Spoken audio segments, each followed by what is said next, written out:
রাজনগরের সাকিবপাড়া গ্রামে 50টি পরিবার বিজেপি কংগ্রেস ছেড়ে তৃণমূলে যোগ দিল।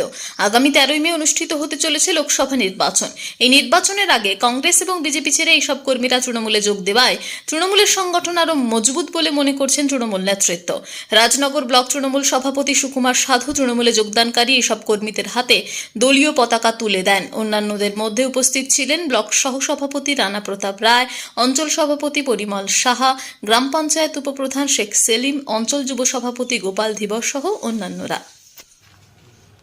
আজ রায়নগর ব্লকের রায়নগর অঞ্চলের সাকিরপাড়া ওয়ার্ড থেকে 50টা পরিবার বিজেপি এবং কংগ্রেস থেকে ওরা মামাটি মানুষের তথা তৃণমূল কংগ্রেসের উন্নয়নের সামিল হওয়ার জন্য ওরা আজ থেকে তৃণমূল দলে যোগদান করলো।